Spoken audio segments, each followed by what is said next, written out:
Silent ആയിട്ട് ഇദ്ദേഹത്തിന് കണ്ടാൽ ലോട്ടറി എടുക്കാത്തവർ കൂടെ വന്ന് എടുക്കുന്ന ഇനി ആ ടിക്കറ്റ് എടുക്കുമെന്ന് തോന്നുന്നുണ്ട്.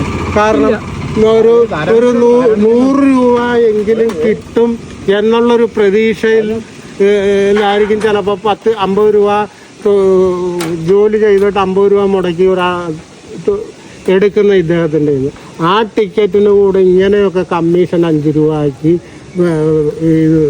ടിക്കറ്റിൻ്റെ വിൽപ്പനയിൽ നിന്നും കിട്ടുന്ന ലാഭം 5 രൂപ ആക്കി 100 രൂപ അടിച്ചാൽ 5 രൂപ ആക്കി എന്ന് പറയുന്നു. അങ്ങനെ കമ്മീഷനൊക്കെ കുറച്ച് കഴിഞ്ഞാൽ ഈ തൊഴിലാളികൾ 2.5 ലക്ഷം തൊഴിലാളികൾ ലോട്ടറി വിൽപ്പനയുമായിട്ട് ഔദ്യോഗികമായിട്ടുണ്ട്. അനൗദ്യോഗികമായിട്ട് 5 ലക്ഷത്തിനും 6 ലക്ഷത്തിനും 7 ലക്ഷത്തിനും മേളിൽ വരും മിക്ക ആൾക്കാരും.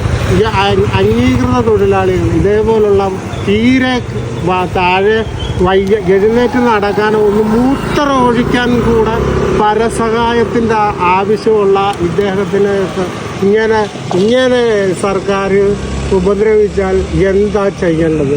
അത് പൊതുജനങ്ങൾ തന്നെ, നമ്മുടെ ഈ പബ്ലിക്ക് തന്നെ തീരുമാനം എടുക്കണം. ബഹുമാനപ്പെട്ട നിയമസഭയിൽ ഇത് ചർച്ചയ്ക്ക് വരണം എന്നുള്ളതാണ് ഞങ്ങളുടെ താഴ്മയായ അപേക്ഷ. ഈ നിൽക്കുന്ന 4 പേരും ലോട്ടറി തൊഴിലാളികൾ തന്നെയാണ്, ശാരീരിക വൈകല്യമുള്ള തൊഴിലാളികൾ തന്നെയാണ്. ഇത് പറയുമ്പോൾ രാഷ്ട്രീയമോ മറ്റോ ഒന്നും കണക്ക് കൂട്ടരുത്. ഞങ്ങൾ 10 വർഷമായിട്ട് ഞാൻ എൻ്റെ കുടുംബം മുന്നോട്ട് കൊണ്ടുപോകുന്ന ഈ ലോട്ടറി വിൽപ്പനയിൽ കൂടെ മാത്രമാണ്. ഇപ്പോൾ വന്നിട്ട് 120 ടിക്കറ്റാണ് വിൽക്കുന്നത്. 120 ടിക്കറ്റ് വിറ്റാൽ എന്ത് വരുമാനം കിട്ടാൻ? ആ 120 ടിക്കറ്റ് വിറ്റാൽ മാസത്തിൽ ഒരടി അടിച്ചാൽ അടിച്ചു. ആ മാസത്തിൽ ഒരു അടി അടിച്ചത് ഇതുകൊണ്ട് കിട്ടുന്ന കമ്മീഷൻ അല്ലാതെ ലോട്ടറിയിൽ നിന്ന് കിട്ടുന്ന ഒരു 50 രൂപ വിൽക്കുന്ന ലോട്ടറിയിൽ നിന്ന് കിട്ടുന്ന 7 രൂപ കമ്മീഷനിലാണ് ഇപ്പം മുന്നോട്ട് പോയിക്കൊണ്ടിരിക്കുന്നത്. ഇത് തൊഴിലാളികളെ 2.5 ലക്ഷം പേരെന്ന് പറയുന്നത് കുറഞ്ഞ തുകയൊന്നുമല്ല.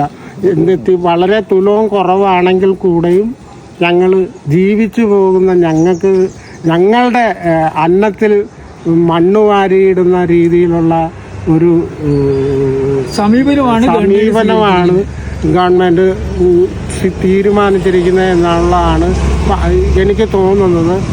ഉചിതമായ ഞങ്ങൾക്ക് അനുകൂലമായ തീരുമാനം എടുക്കും എന്നുള്ള ശുഭപ്രതീക്ഷയോടെ ഇത് പറഞ്ഞ് അവസാനിപ്പിക്കുകയാണ്. താങ്ക് യു, നന്ദി. ശക്തമായ പ്രതിഷേധം സർക്കാരിനോട് രേഖപ്പെടുത്തിക്കൊള്ളുന്നു.